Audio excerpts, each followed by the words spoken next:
Contrary to popular belief, ducks do not need to have water to swim, but they do need to bathe in order to remove parasites and excess debris from their feathers.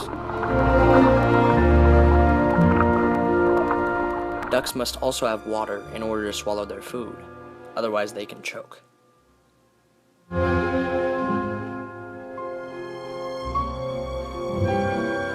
Ducks dig in the dirt with their bills for food. These ducks prefer snails.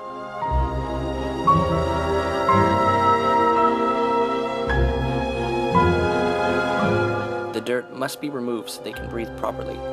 Since their nostrils are hollow, they cannot create suction and must lift their heads upwards to drink. Ducks can float due to air pockets in their feathers. They rub oil from their preen gland onto their bodies with their head, covering every single feather.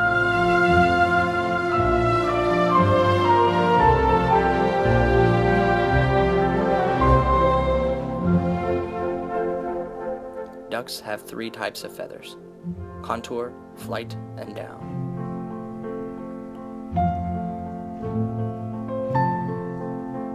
This diagram shows the various wing flight feathers. They are built to resist the stress of flying. Contour feathers cover their body, and down is located close to their skin for warmth.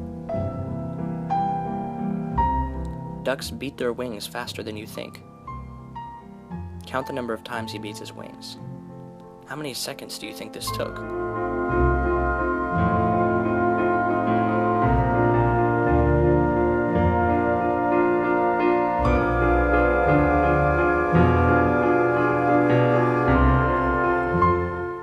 Now, look again at normal speed.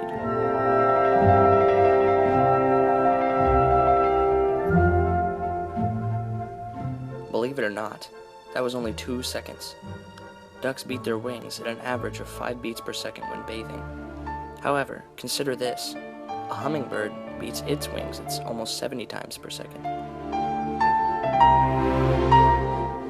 Ducks do not waddle when they are young. The females begin to waddle when they start to lay eggs. You can see their characteristic waddle here.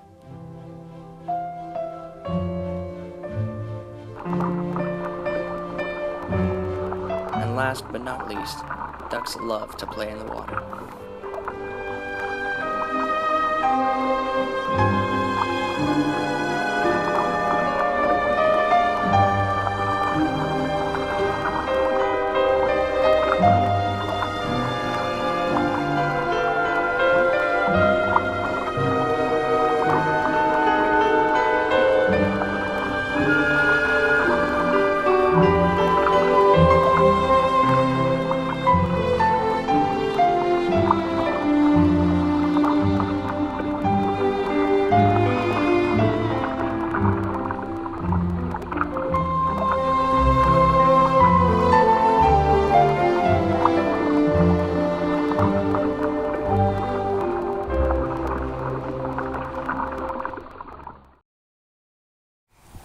And this is my Drake cattle quack.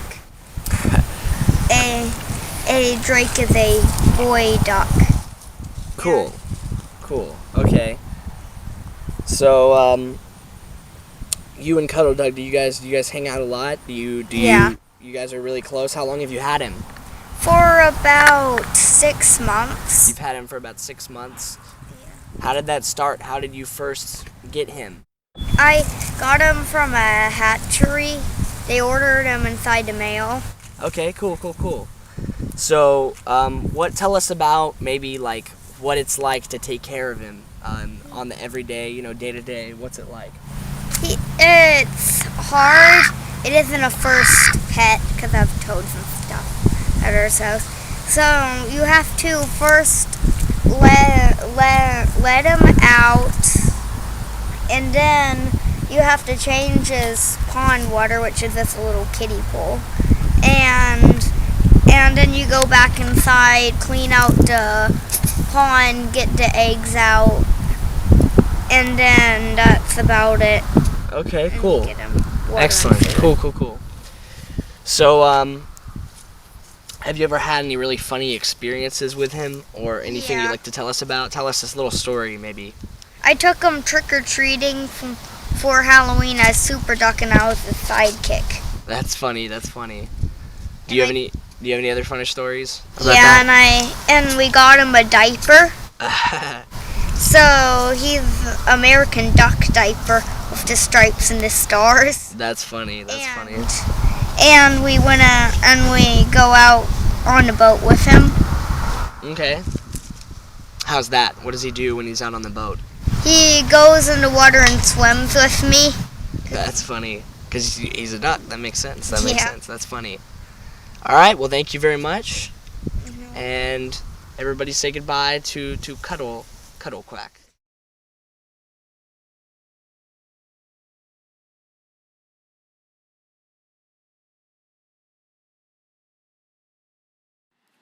When most people think of turkeys, they think of Thanksgiving or Christmas dinner.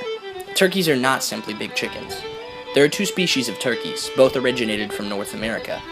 The turkey we eat is a variety domesticated in central Mexico over 2,000 years ago, and the other is the beautiful ocellated turkey of Yucatan. A boy is called a tom, or a gobbler, and a girl, a hen. Babies are called poults. Chickens and turkeys differ in their anatomy. Both males and females have a snood, caruncle, and wattle. Beards, however, are only found on males. There are 8 breeds of turkeys recognized by the APA. Commercially produced turkeys are the broad-breasted white. They have been selectively bred to have such a large breast that some actually fall over, and none can breed naturally. Most turkeys consumed are female like this one. We eat white turkey because the skin is clear. Some people find other breeds, like this bronze, much more flavorful, but the colored feathers leave marks on the skin, which many people do not find appealing. Oddly enough, some breeds can reproduce using parthenogenesis, which means females do not have to mate in order to have poults.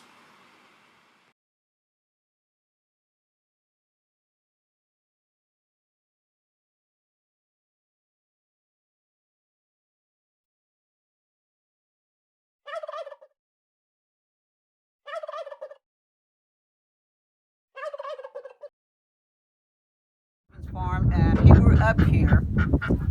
When his parents passed away, he inherited this farm. We have had chickens for 30 plus years. And we've got the ducks, we've got geese, we've got turkeys, we've got wild turkeys, we've got guineas, we've got dogs and cats. We got Kelsey about 2 weeks ago, or 3. A lady around the corner decided she just couldn't put up with her anymore. She just couldn't handle her anymore. So she asked me if I wanted her, and I said sure, she can come live out her life here. So this is Kelsey, and she just kind of roams and does her own thing. I don't know for sure how old Kelsey is, but I don't feel like she's that old. But she just kind of goes her own way. She doesn't mess with anything, doesn't bother anything. We've got the geese. We've got 21 geese, two different kinds. We've got the Emdens and the Chinese. The Chinese have a big knot on their head.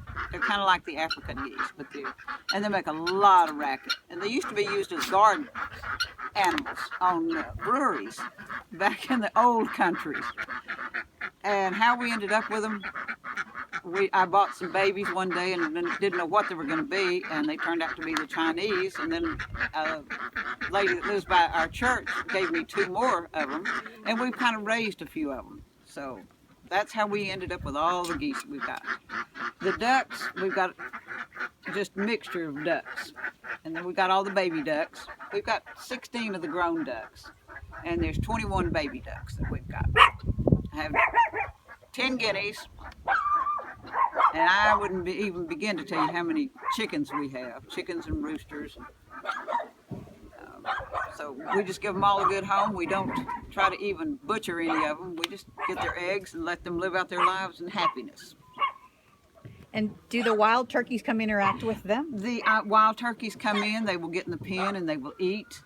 And they roost in a tree up here at night. We don't try to pin them or anything. We just let them do their own thing, and they will come and go as they please. And they all get along? And everybody gets along good.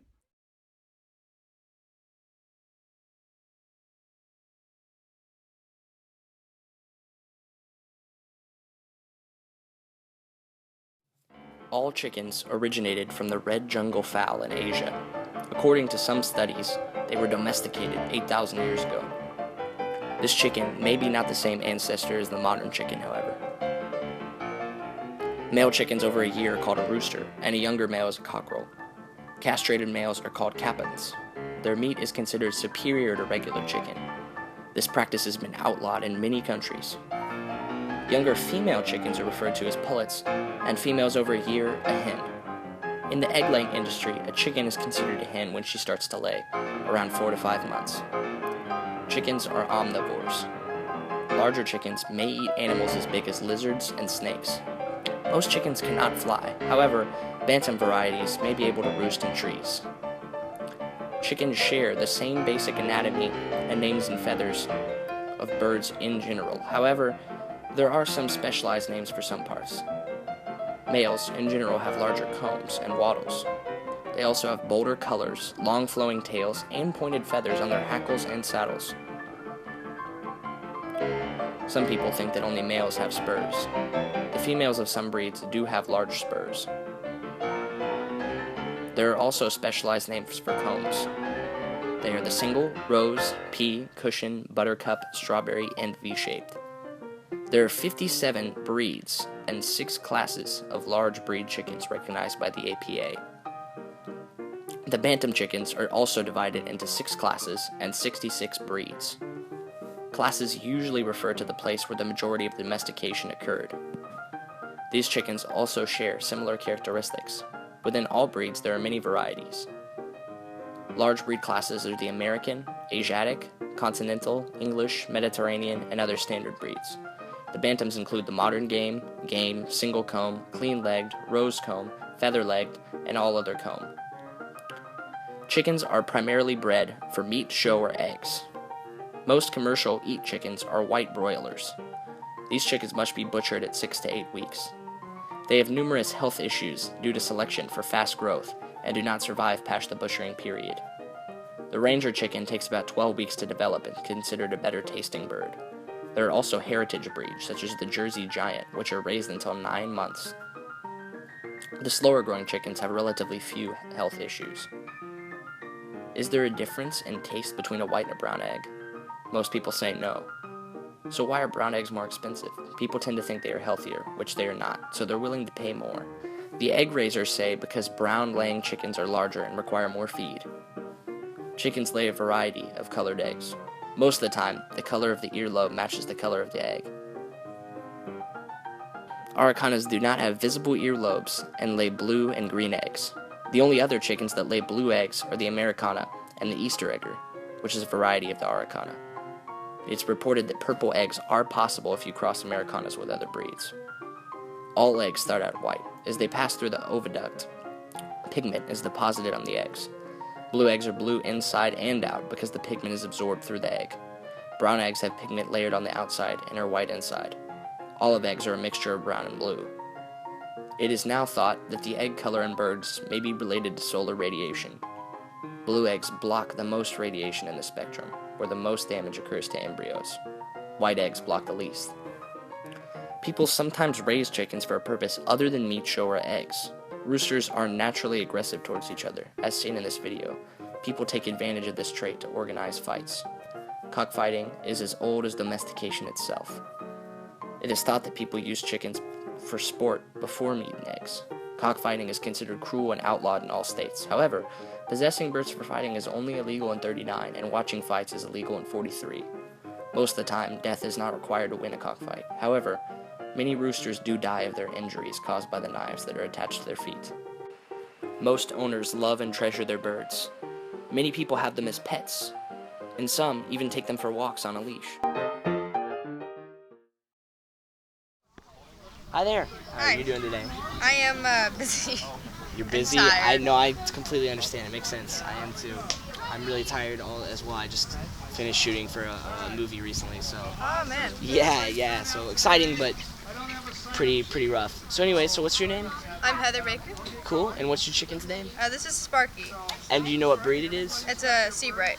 Excellent. So why don't you tell us about what it's like to take care of this chicken every day, the process? Well, she's really old, so she's really squawky, and she likes to pick on the other chickens. So we keep the other chickens in cages, so we just let her roam about and kind of get used to the other chickens and stuff. She comes to her cage every once in a while, but not too much, so it's easy to just. It's not hard to clean her cage every once in a while. It's just this what happens. She's just very not liking to be held. Okay. But sometimes she is, sometimes she's not. So she gets a little squirrely sometimes. Yeah, she definitely does. Cool. All right. So do you have any funny stories to tell, or maybe times that she tried to run off or do anything crazy, man. or what? She has run off plenty of times, often 3 days at a time. Wow. Because she wants to, and she was our neighbor's chicken. And she was given to us by someone else, and she often goes back into the yard where she was before, it's just nuts. And then they built a house back there, and then she got mad at them. That's funny. And then she goes out and likes to play with the deer and eat their corn. So. All right. Well, thank you very much. Thank you very much, and thank you for being somewhat patient. Chicken. Somebody, yeah. Sorry. and thanks, and that's it. Could you please tell us your chicken's name? We'll take it. So is it a girl or a boy? A girl. A girl. How do you know it's a girl? It lays eggs and it has a crust on its head. It has a crest on its head. What's the name of this chicken? So what are you doing at this? Did you do a cluck off or just showmanship? Showmanship. Showmanship. How'd it go? Good. What kind of questions did they ask you? How do you know if it's a boy or girl? And what kind of egg does it lay? Oh, wow. How old are you? I forgot. 6. 6. Oh, my goodness. How long have you had chickens? 6 years. 6 years. Wow. Let's go to our next interview. So what's your name? Brooklyn. Brooklyn. What's And yours? what's your chicken's name? Buster. Buster. Oh, Buster's so cool. Is it a boy chicken? Yes. How do you know it's a boy? Because he crows and he has longer. He has what? The longer rose comb. Oh, Kind of okay. movie, Mom. So he doesn't lay eggs, right? No. And did you do the crow off or just the showmanship? Showmanship. Showmanship? What kind of questions did they ask you? Nana, we're in a movie. Did you have to say if it was a boy or a girl? Yes. And did you have to tell about him? Do you know any of the parts of the feathers and all that stuff? No. You just have to tell about him. And how long have you had this Buster? I don't know because the show I got him was it was the second, I think. Second after the first. Oh. Yeah. Is he always this calm? Sometimes. Sometimes. Do you have other chickens? Yeah. Do? What kind? Coaches, the other kinds I don't know because my brother might know, but he's not here. Oh, cool. I forgot to ask, what kind of chicken is yours? A conkin mix. A pumpkin mix? Yeah. Oh, cool. So how big are her eggs? Oh, this big. Little tiny eggs. Did you enter the egg show?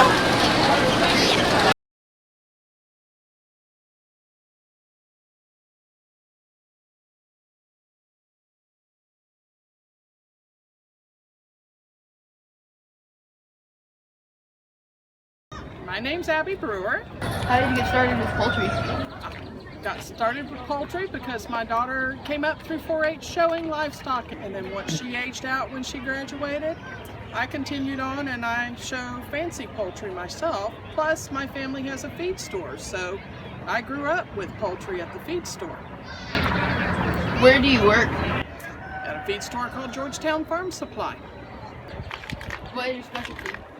My specialty, as in breeds of poultry, I specialize in Faverolles. That's what I show, that's what I raise, that's what I breed. Are there different types of food you can make on your own? You can make feed on your own, but I have found over the years it's easier to buy a feed that's already been formulated by a manufacturer. Cheaper and easier on me than trying to make my own feed. How do you know what they need? I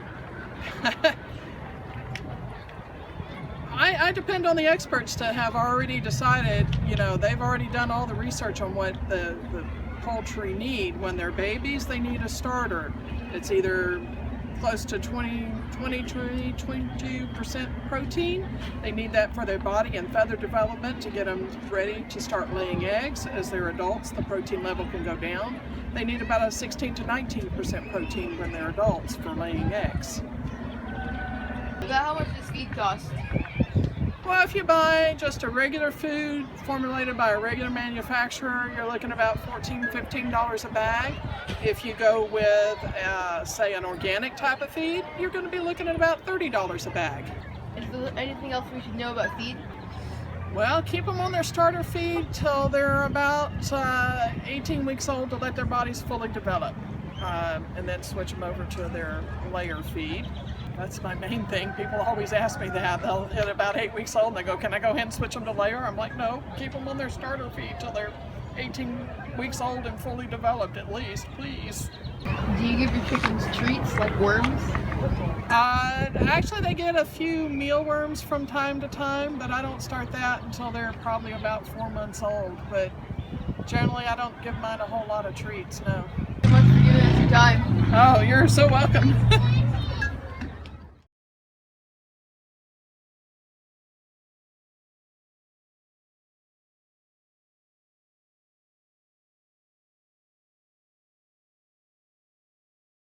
Your name, bud? Henry. Henry, nice to meet you, bud. Is this your first time hatching eggs? Yes. Cool. Are you excited about it? Yes. That's awesome. What kind of chickens are you hatching? Don't know. You don't know? It's a mystery? Okay. And what are you going to do with them after they hatch? Are you going to give them away? Are you going to keep them? What are you going to do? We don't know. You don't know? All right. Thanks so much, bud. So what's your name? Joey. Joey. Nice to meet you, Ben. Is this your first time hatching eggs? No, sir. Okay. And are you excited about it? Yes. Cool. What's going through your head? What are you thinking about? Are you a little nervous or? No. I hope they make it. Okay. Now what type of chickens are you hatching? Do you know? They're a mix. They're a mix. Okay. Do you know what kinds? Any specifically? Just totally a mystery. Okay. And what are you gonna do with them after they hatch? We're gonna raise them. Sweet. That's awesome. All right. Sweet. Thanks so much.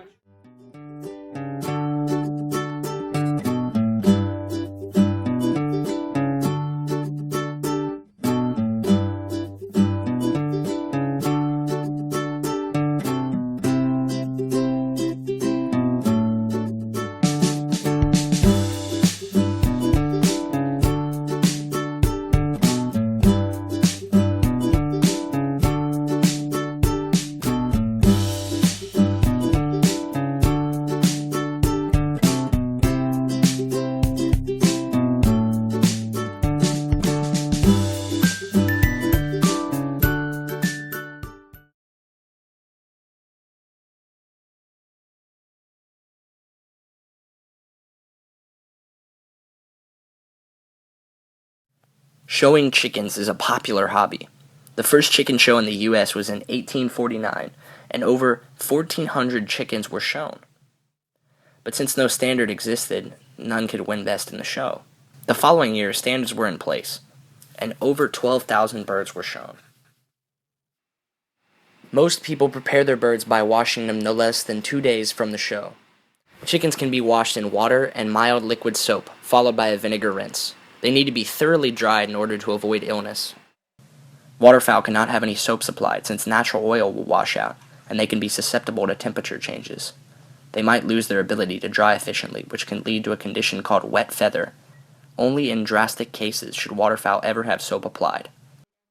Most poultry shows are sponsored by local clubs or agriculture fairs. Chickens, domestic ducks, turkeys, guinea fowl, and geese can be shown. Pigeon shows are usually separate, but can also accompany poultry shows. Show awards are based on age, gender, breed, variety, and class. For example, Wattle Wafers won Best Female Duck, Best of Variety, Best of Breed, and Champion Waterfowl. In smaller shows, waterfowl are judged against regular fowl for the Best of Show awards. Some varieties are not able to be shown under APA guidelines. Black, Splashed, and Chocolate Swedish are examples. They may, however, be shown in the backyard section of the show, where similar awards are given. Birds are judged against APA standards. They describe what color feathers, legs, skin, and earlobes an ideal bird should have, the body shape and weight, how fluffy or tight the feathers are, and even the number of points in the length of a comb. All poultry except waterfowl must be tested for polarum and fowl typhoid before a show. These diseases are highly contagious. Shows have been canceled because of the presence of avian flu. Showmanship competitions have still been held using stuffed animals. There are lots of other things to do at poultry shows, like costume contests, crow and cluck-offs,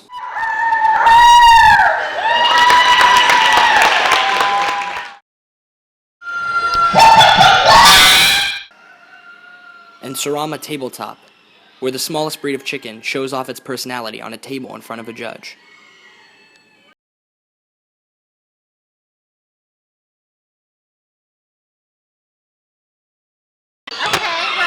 My name is Sage Wisner, and I am the most experienced egg show judge in the state of Texas. I've been doing this for 5 years now, and it started off probably similar to yourself. So it started with 3 chickens, 3 little babies, fell in love with them, started up a whole backyard hobby, and before I knew it, I was judging eggs. Shortly after I'd been entering egg contests, I was asked to start judging. So here we are at the Fancy Feathers beautiful egg show over here, as you see.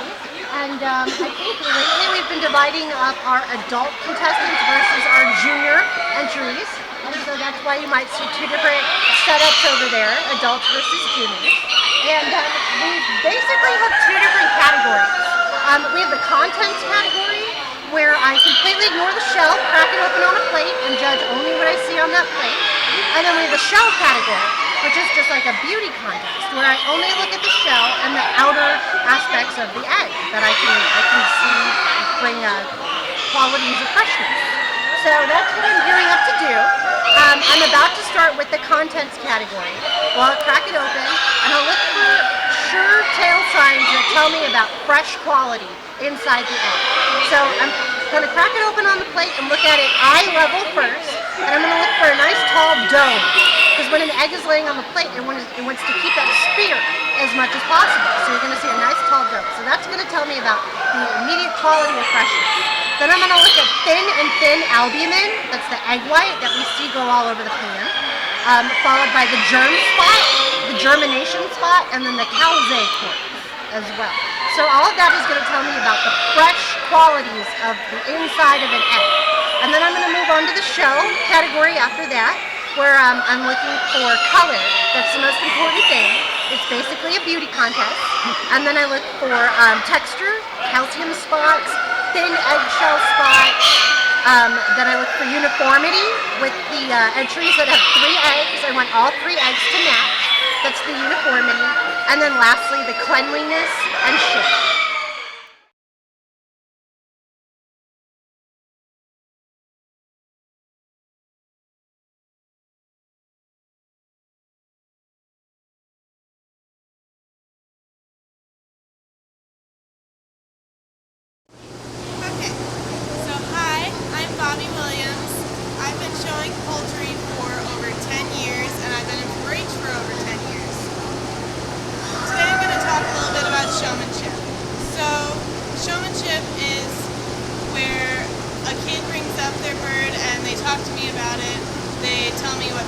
is different things about their bird, and I ask them questions. So some things that have been asked is, how long have you been judging showmanship? Which I'm a pretty new judge. I've only been judging for 3 years, but I started judging shortly after I won showmanship at the Ohio Nationals in 2014. So the other questions are, do you need any qualifications? No, not really, because for myself, I've been showing birds for so long that a lot of the people that put on shows know of me, and they've asked me to judge showmanship for them, and that's how I got started doing it. And the main thing that I look for when I'm doing showmanship is for the kids to be very professional, concise with what they say, and to just be really knowledgeable about poultry in general. And the process of the showmanship, or the interview as it can be called, is the child will come up to me with their bird, whether it be a phantom, standard, duck, or goose, whatever poultry they would prefer, and they come up and they introduce themselves, shake my hand, and I ask them to tell me about their bird. So then they say what breed it is, what color it is, what kind of chicken it is, and then based on how they are acting, if they're looking down, if they're really nervous, I will try to coach the kids into saying more things about their bird, because I know that a lot of kids can be very nervous. So one thing for me is I love when kids tell all that they know about their bird and different things that they've learned since they started showing. And then if they didn't state something, or if I'm curious, I'll ask them a question that will prompt them, and even if they don't know the answer, the next time they will try to remember what that answer is so they can improve. So the scoring depends on the show. So most of the time, like I have a scorecard here for this show that we're at. So 100 points total are given. So the showman, or the kid, has to be able to handle their bird properly, holding the bird correctly. Before they enter the area where I'm sitting, they have to be holding onto their bird correctly there as well. So if their bird gets away from them, or they drop their bird, or anything like that, that would be points taken off in the how the showman handles and poses their chicken category. How the showman presents the chicken to the judge. So I will ask the showman to hand me their bird, and they will hand me the bird across the table. Now, points can be taken off if they hand the bird to me butt first or sideways, because the correct way is head first. Different things like that. The condition of the bird, if it's well taken care of, if it's clean. The questions I feel are the most important part of the whole scorecard, because if you can correctly answer questions and know why that's the answer, then you're growing in your overall poultry knowledge, and it'll benefit you later on. When showing, you have to know the answers to the questions that the judge asks. She or he has a sheet of questions which has the answer on, but you have to know the answer. You can practice the questions beforehand, but questions count for points. You have to know the breed and the variety of the bird. You also have to know special facts about the bird. Any disqualifications on the bird will mean the bird cannot be shown. You have to know the parts of the bird and the age of the bird for other questions that the judge will ask. When showing, the handling of the bird counts for a lot. If you handle the bird incorrectly, you may get points off. When you have to put the bird in the cage, you put it head first, 4 points. If you put it in the cage incorrectly, then points will be taken off, definitely. Handing the bird to the judge does count for points. It may seem like it doesn't, but it does. Point out the different parts of your bird. When showing the back, you normally spread the feathers away to show the back. When showing the hackle feathers, the neck feathers, you have to put your hand under the feathers to demonstrate the feathers. Showing the head, you have to point the head at the judge to show the area. When showing the vent or waist closet, you have to tip the bird up, and most breeds will have the tail does flip up and out, but Brahmas aren't one of those breeds. When showing the legs, you have to flip the bird upside down despite the resistance from the bird.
Good quack.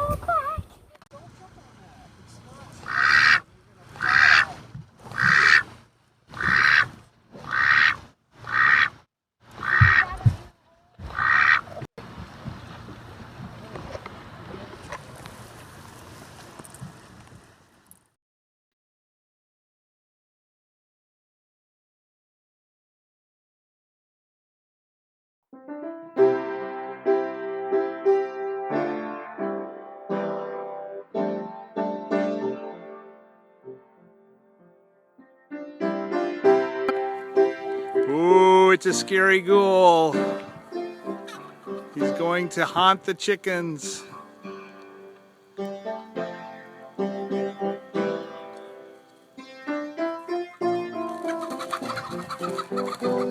Oh, they're scared.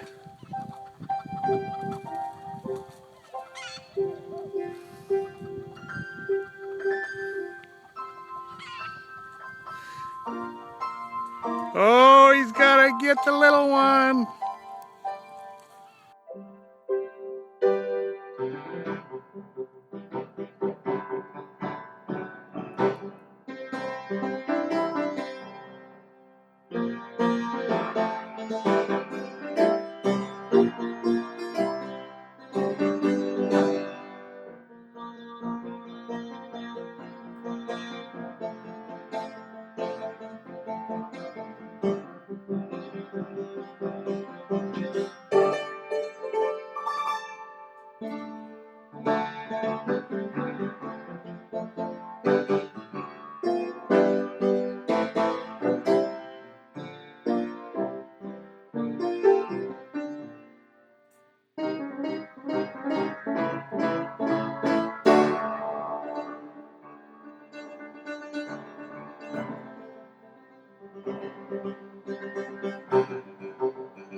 Bye.